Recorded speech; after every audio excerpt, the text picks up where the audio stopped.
भगत सिंह एक ऐसा नाम जिसे सुनकर हर भारतीयों का रोंगटे खड़ा हो जाता है। सन 23 मार्च 1931 वो दिन जिस दिन भगत सिंह, राजगुरु और सुखदेव को वर्तमान पाकिस्तान में स्थित लाहौर के सेंट्रल जेल में फांसी दिया जाता है। फांसी के समय भगत सिंह और सुखदेव 23 और राजगुरु 22 वर्ष के थे। इन तीन योद्धाओं ने स्वतंत्रता संग्राम में जो दीपक जलाकर गए उसे ब्रिटिश को बुझाने में मुश्किल ही नहीं नामुमकिन हो गया था। दोस्तों, यूं तो हमारे देश के आज़ादी में बहुत वीरों ने अपने अमूल्य जीवन को आहुति दी, परंतु ये तीन वीर योद्धा उनमें से हैं जो बहुत कम समय के लिए आए और आज भी इनके नाम सुनने पर हर किसी भारतीयों का रोंगटे खड़ा हो जाता है। राजगुरु महाराष्ट्र के रहने वाले थे और ये संस्कृत के एक स्कॉलर थे और एक रेसलर। ये चंद्रशेखर आज़ाद से प्रभावित होकर भगत सिंह और सुखदेव के साथ स्वतंत्रता संग्राम में जुट जाते हैं। सन 8 नवंबर 1927 भारत में साइमन कमीशन आता है। इस कमीशन का मकसद था भारत में संविधान बनाना और सेल्फ गवर्नमेंट रिफॉर्म लाना।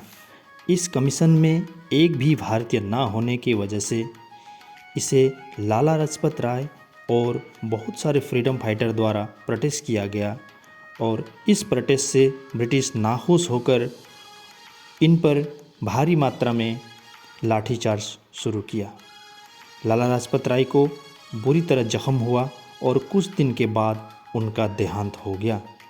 इस डेथ का प्रतिशोध लेने के लिए बहुत सारे फ्रीडम फाइटर्स आगे बढ़कर आए, जिनमें से भगत सिंह, राजगुरु, चंद्रशेखर आज़ाद और सुखदेव प्रमुख थे। भगत सिंह और राजगुरु ने जॉन सैंडर्स, जो कि पुलिस ऑफिसर थे, उनको गोली मारकर हत्या कर दिया और ये दोनों फरार हो गए।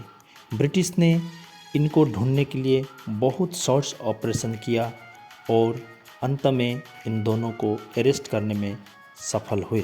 दोस्तों, चाहे भगत सिंह हो, चंद्रशेखर आज़ाद, राजगुरु और सुखदेव, इनमें से कोई भी योद्धा पीछे हटने वाले में नहीं थे।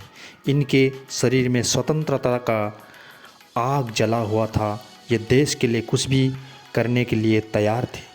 सन 8 अप्रैल 1929 भगत सिंह और बटुकेश्वर दत्त ने दिल्ली सेंट्रल लेजिस्लेटिव असेंबली के ऊपर बॉम्ब फेंक देते हैं। जिस वक्त वहाँ पर एक असेंबली बैठी होती है, यह बम स्मोक बम होता है जिसकी वजह से कोई क्षति नहीं पहुँचती है और भगत सिंह और बटुकेश्वर दत्त वहीं पर डटे रहते हैं और इनकलाब जिंदाबाद का नारा लगाते हैं और वो ब्रिटिश के सामने सरेंडर कर देते हैं। बाद में लाहौर में बम फैक्ट्री में सुखदेव और राजगुरु को पाए जाने पर उनको भी अरेस्ट किया जाता है। ये टोटल प्लान में सुखदेव मेन एक्यूज था, परंतु बाकी योद्धा भी चुप नहीं बैठे थे जेल में। ये भी ब्रिटिश के प्रोटेस्ट में लगे थे और भगत सिंह और उनके दोस्तों ने हंगर स्ट्राइक किया था, ये बोलते हुए कि ब्रिटिश जो प्रिजनर है उनको अलग ट्रीट किया जा रहा है और इंडियन प्रिजनर को अलग ट्रीट किया जाता था ब्रिटिशों द्वारा। इसके प्रोटेस्ट में वो लोग हंगर स्ट्राइक में जुड़ गए थे। दोस्तों, स्वतंत्रता सेनानियों के महान योद्धा त्रिदेव भगत सिंह, राजगुरु और सुखदेव को ब्रिटिश ने इतना टॉर्चर किया, परंतु ये हार मानने वाले में से नहीं थे। ये हमेशा हंसते हंसते इनकलाब जिंदाबाद का नारा लगाते थे और अपने देश के हित के लिए काम करते गए।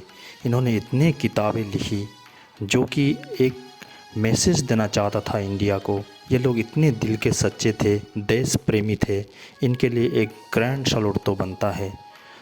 सन 23 मार्च 1931 का वो दिन जिस दिन भगत सिंह, राजगुरु और सुखदेव को आदेश मिलता है कि उनकी फांसी होने वाला है। फांसी होने वाले दिन में वो सुबह जल्दी नहा धो के उठते हैं और खुशी से हंसते हुए इनकलाब जिंदाबाद का नारा लगाते हैं और लॉन्ग लीव ये बात कहते हैं। फांसी होने से पहले सुखदेव गांधी जी के लिए एक लेटर लिखते हैं और कहते हैं कि फांसी होने की वजह से हमारे भारत माँ को जल्दी बहुत कुछ मिलने वाला है। शायद हमारा फांसी रुक जाता तो इतना जल्दी नहीं मिलता। फांसी से पहले ये तीनों आपस में मिलते हैं और इनकलाब जिंदाबाद का नारा लगाते हैं और अपने सिर पे काला पट्टी लगाने से मना कर देते हैं और खुले में हंसते हंसते अपने देश के लिए शहीद हो जाते हैं। ये तीन वीर योद्धा।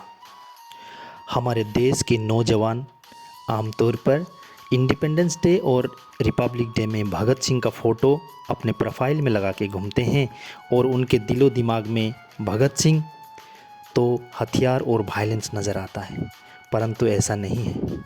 भगत सिंह एक सच्चे और उदारवादी इंसान थे। भगत सिंह को जब भी उनके दोस्त लोग देखा करते थे तो भगत सिंह के हाथ में एक किताब रहा करता था। जेल जाने से पहले भगत सिंह ने 250 से ज़्यादा किताब पढ़ चुके थे और उनको ब्रिटिश, यूरोपियन, रशियन और अमेरिकन लिटरेचर का भी बहुत अच्छा जानकारी थी। भगत सिंह 2 साल जेल में रहे थे और उन्होंने 300 से ज़्यादा किताब पढ़ा था। पढ़ाई के साथ साथ उनको लिखने में भी बहुत रुचि थी। भगत सिंह के कुछ आर्टिकल्स पब्लिश हुआ करते थे, जो कि कृति, अकाली, वीर अर्जुन, प्रताप। भगत सिंह का मोटो ये था कि बम और पिस्तल से क्रांति नहीं आती, क्रांति की तलवार विचारों की शान पर तेज होती है।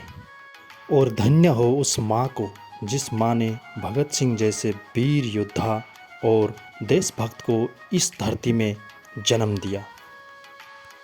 दोस्तों, भगत सिंह के फांसी से पहले अरविंद ने गांधी जी को बुलाया था और आज भी पूरे भारतवर्ष में हर व्यक्ति के अंदर एक ही दुख है कि अगर गांधी जी चाहते तो भगत सिंह को फांसी से बचा सकते थे, परंतु ऐसा नहीं। गांधी जी ने भी अपनी तरफ से कोशिश किया था और शायद गांधी जी ने 100% नहीं दिया। अगर 100% कोशिश करता तो शायद ब्रिटिश लोग मान जाते। साइन करने से पहले गांधी जी को कहा गया था कि राजनीतिक कैदियों को रिहा कर दिया जाएगा और गांधी जी के दिलो दिमाग में एक ही बात था कि भगत सिंह, राजगुरु और सुखदेव भी राजनीतिक कैदियों में से हैं, परंतु भगत सिंह, राजगुरु और सुखदेव को आपराधिक मुकदमा लगाया गया था, इसलिए ये 3 व्यक्ति को फांसी का सज़ा दिया गया था। दोस्तों, अगर आप भगत सिंह को सच्चे दिल से रेस्पेक्ट करते हैं तो इस वीडियो को इतना शेयर कीजिए ताकि हर व्यक्ति को भगत सिंह का सच्चाई का पता चले और इस तरह से देशभक्त और देश प्रेमी हर व्यक्ति बने। हर वीडियो की तरह इस वीडियो में भी एक कोट्स के माध्यम से समाप्त करते हैं। परवाह नहीं थी अपने प्राण की, परवाह नहीं थी अपने प्राण की, बसंती रंग का पहना चोला था, विदा लेने की ठान दुनिया से, नारा इनकलाब का बोला था। Thank you. जय हिंद।